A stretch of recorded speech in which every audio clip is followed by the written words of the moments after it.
Every time you're pushed a little bit further, you gain a little bit more of that extra strength inside. And you really have to dig deep and find, inside the motivation. Like, I want to be a naval officer.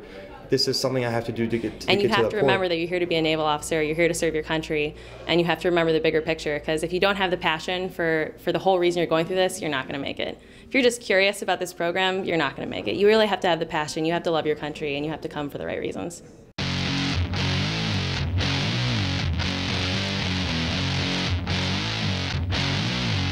While being a Navy officer is one of the most rewarding careers in or out of the military, it is not simply a job or 9-to-5 occupation. Being a Navy officer is a lifestyle.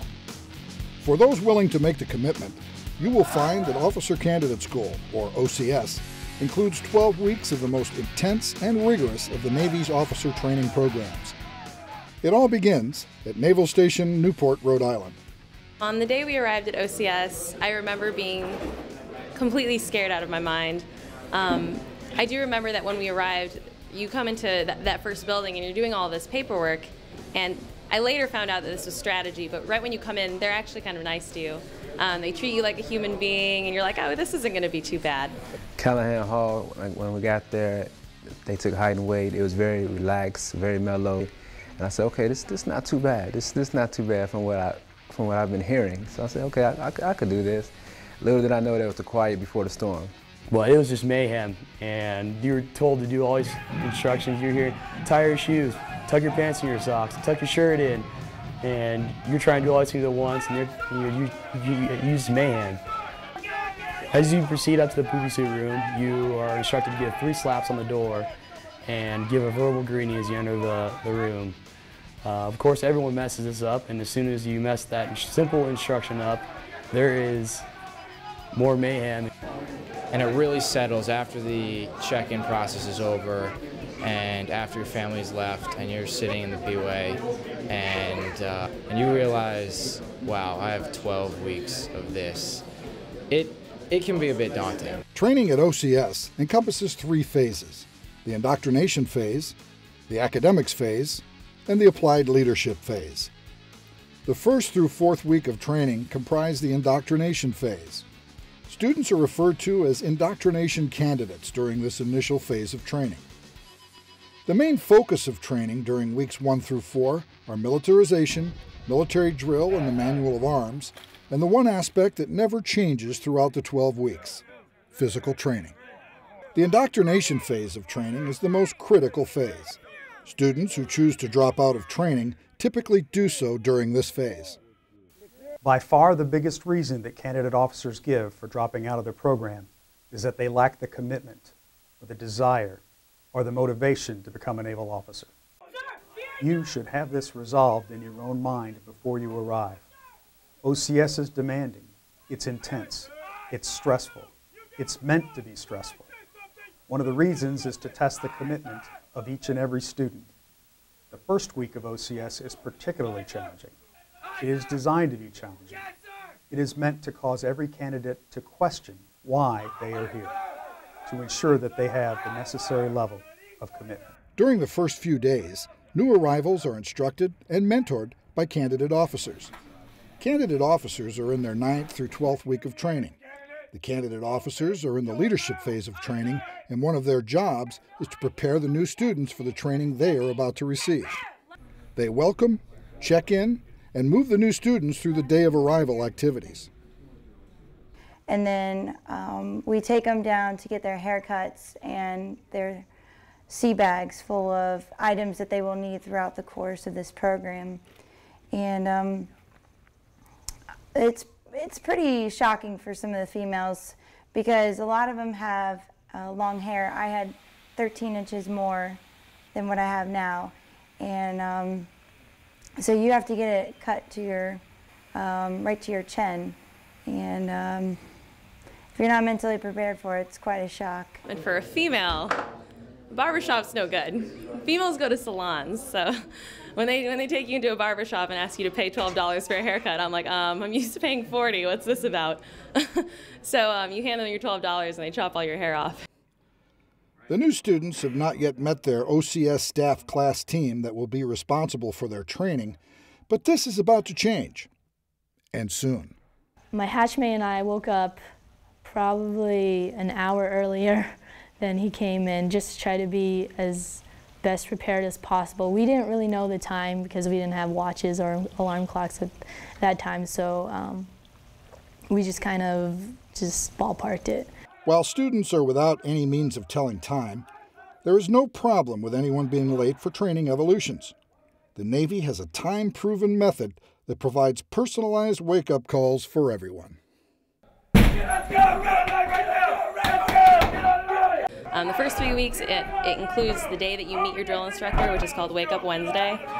Wake Up Wednesday, he busts into your P-way, which is your hallway, at an ungodly hour.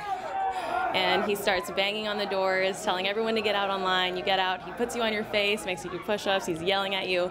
And that's basically, hi, I'm your drill instructor, nice to meet you.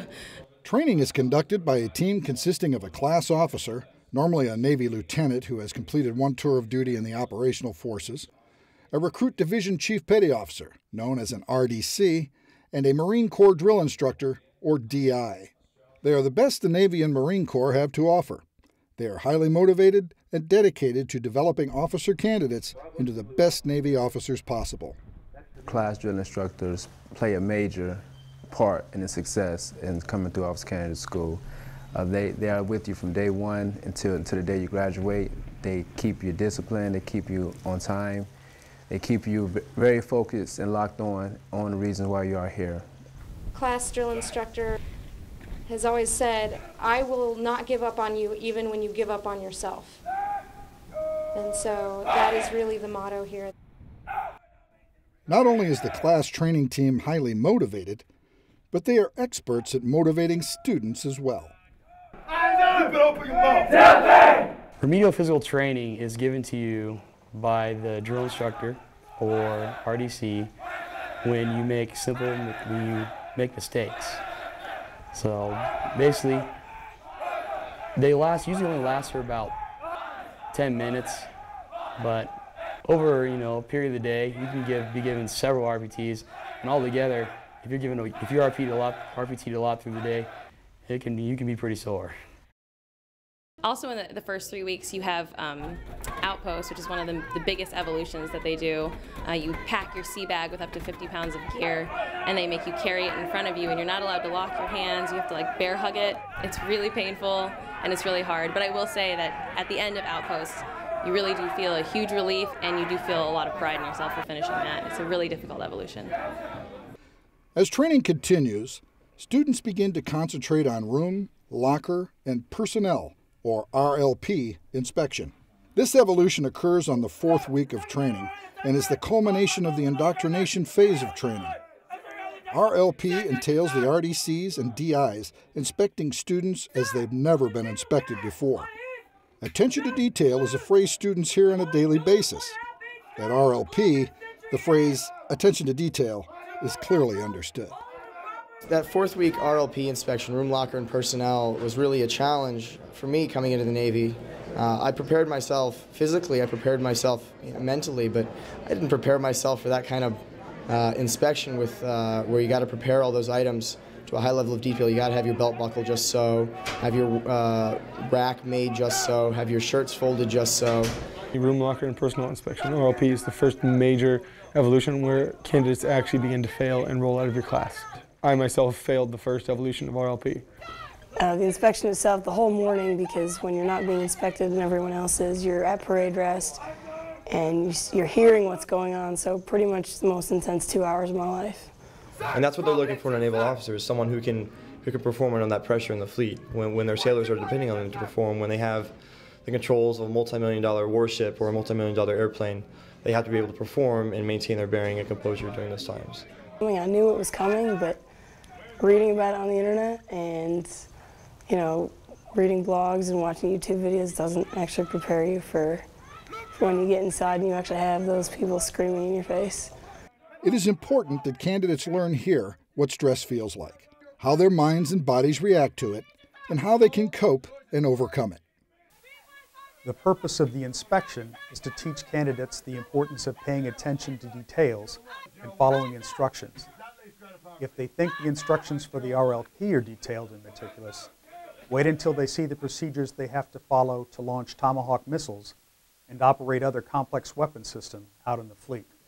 From what I've learned from this isn't a game, really. A lot of the stuff you do here is important. Some of the stuff you may think it is a game, but it will be utilized in the fleet and for the stuff you do here to succeed at OCS.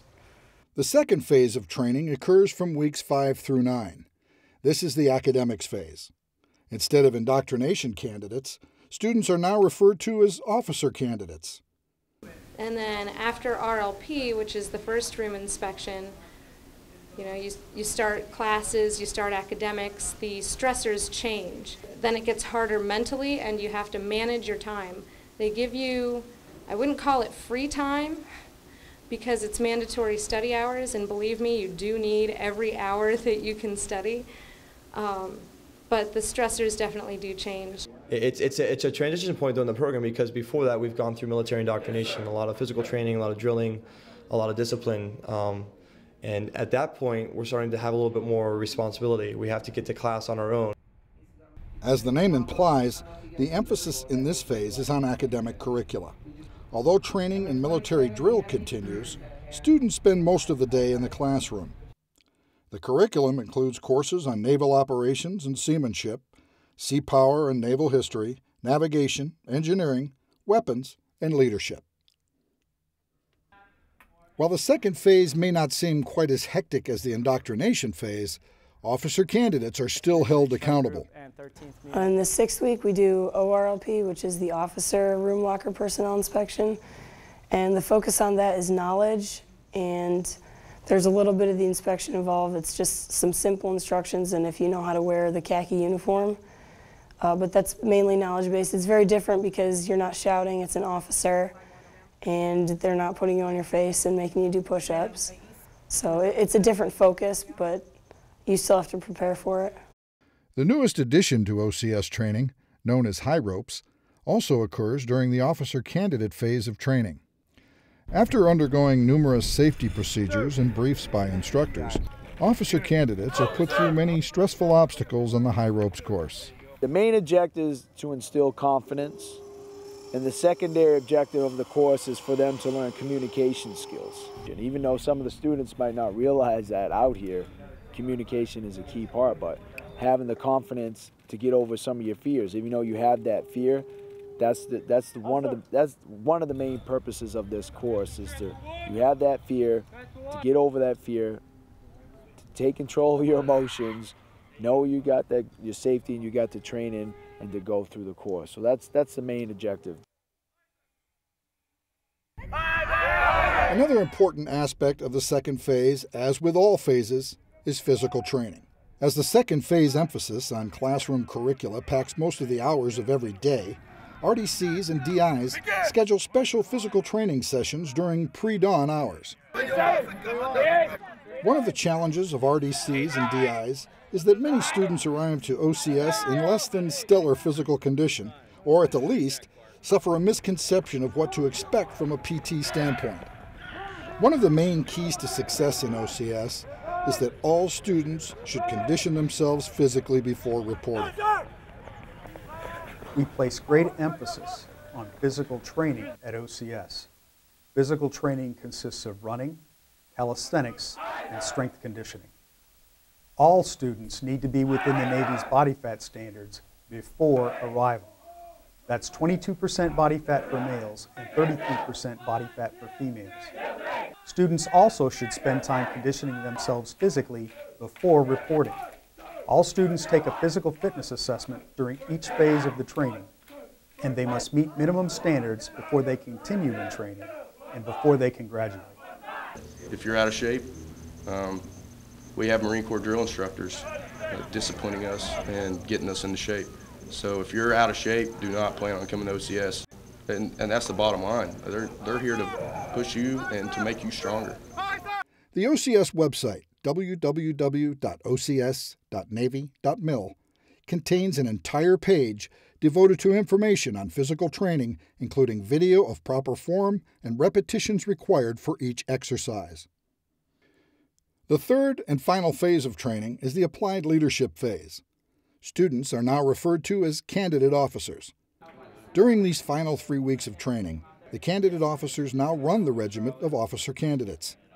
To be honest, I don't think that those minor details and questioning everything that they were asking you to do, I don't think that all started to make sense and really come into like a big picture sort of view until the very end, like a candidate officer phase, when you're actually in charge of the regiment, when you're in charge of these indocs coming in, and you're starting to realize that when you tell them to brace the bulkhead and stand at attention and do things a certain way and remember things a certain way and say things a certain way, you start to realize how it plays into their training and then into the fleet when they leave. So that's when I realized it, when I was the one who had to instruct the younger classes. That's when I was like, wait, I need to tell them this, they need to remember this because it's going to be important. In addition, third phase offers the candidate officers an opportunity to partake in further training experiences, including the wet trainer and firefighting.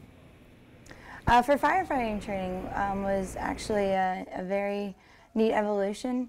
You started off, we went into the classroom, we learned about the different safety precautions, the different kinds of fires that can happen on a ship, and just got us familiar about the different kinds of equipment that the damage control wears, or what we would be wearing.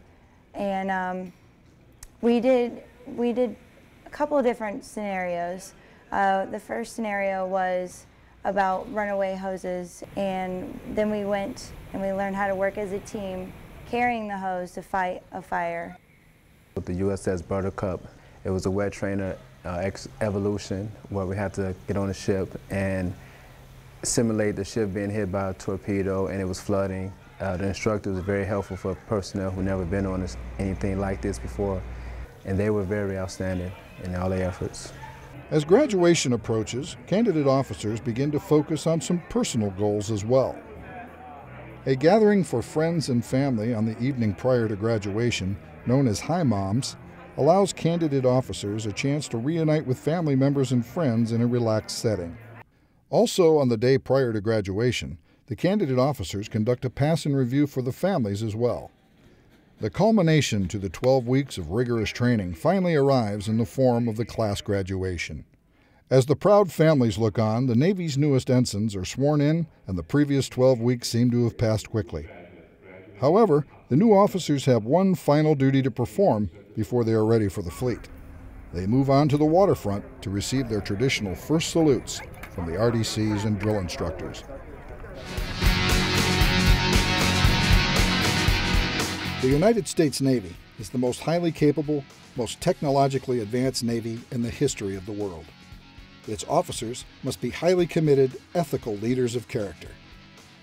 You know, as naval officers, the responsibility you're given is tremendous. And we all talk about equipment and, you know, billions of dollars of electronics and ships and planes and everything else. But truly, the most important thing are the men and women that are going to serve under you, that you're going to be responsible for. You know, you take these young 18, 19-year-olds to war, and you're responsible for them on a daily basis. You're sending them out into harm's way.